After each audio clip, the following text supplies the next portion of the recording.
Bonjour à tous, c'est Jérôme Moirot de Pourquoi Entreprendre et je suis à la place de Nicolas Dose sur le plateau de BFM Academy à BFM Business, donc c'est génial.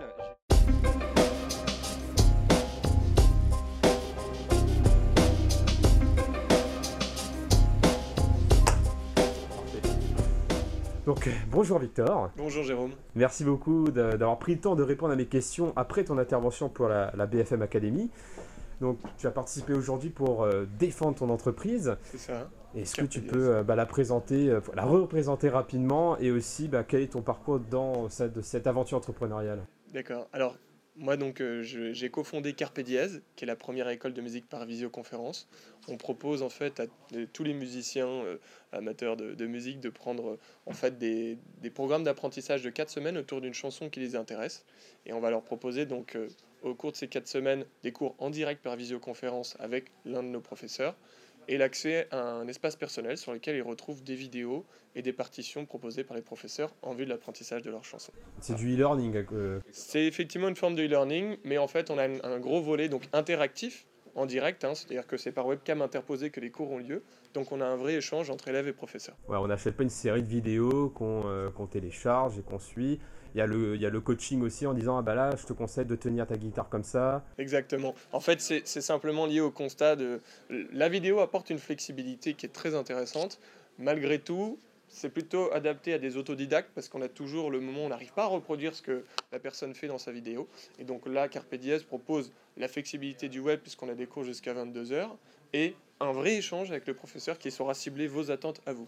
Mais pourquoi tu as décidé, pourquoi vous trois, parce que vous êtes trois à l'avoir lancé, pourquoi vous avez décidé de lancer ça comme ça alors que vous êtes assez jeune quelque part? Alors, on est donc trois effectivement au départ. Je suis avec Lenny Marouglou et Anthony Dubeski. On est tous les trois en fait fans de musique depuis qu'on est petit. On a fait ensuite des formations ingénieurs, puis en master commerce.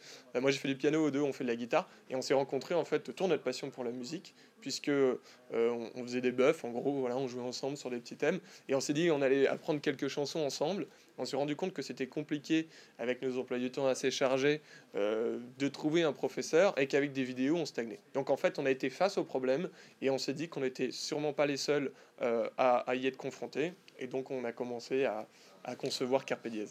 D'accord. Et du coup, là, comment te sens-tu en tant qu'entrepreneur? Parce que ça fait combien de temps maintenant que vous êtes lancé?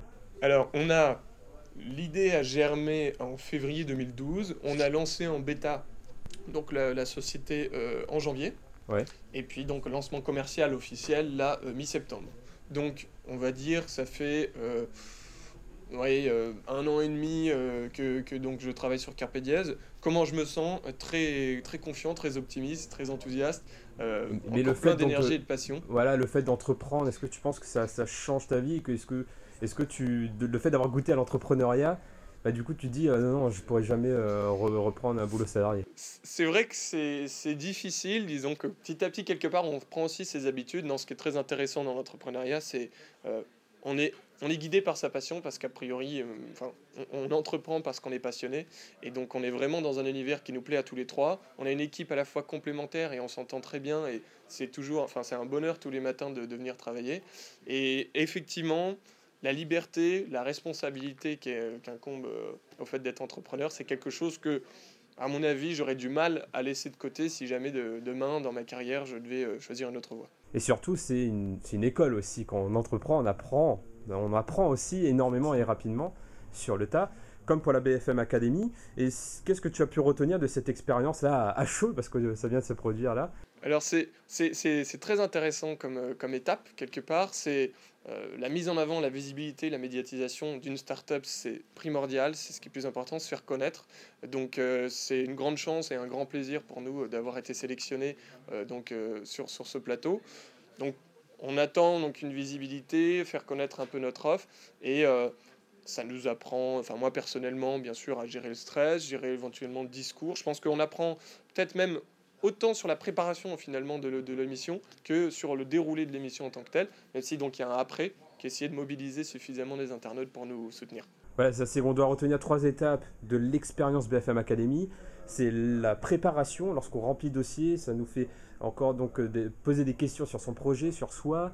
Ensuite, la préparation à l'intervention, donc gérer le stress, respirer avec le ventre, prendre son souffle, savoir bien parler lentement et avec simplicité et pédagogie. Et le faire ensuite en live, donc sur le plateau comme aujourd'hui.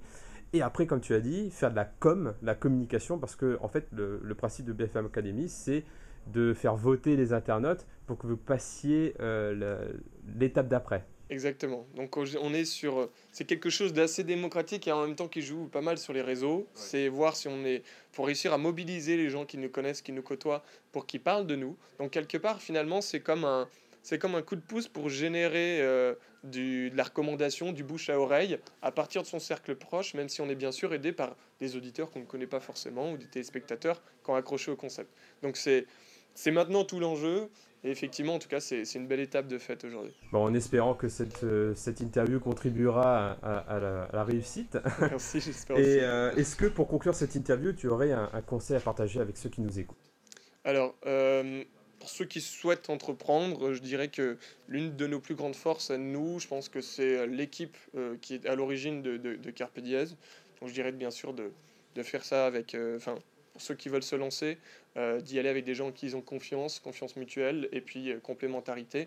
Et puis surtout, je pense qu'une des choses les plus efficaces qu'on ait faites, c'est beaucoup se parler, beaucoup communiquer, et mettre à plat toutes les choses, et pas hésiter à se remettre en question et à s'opposer des arguments pour mieux avancer ensemble.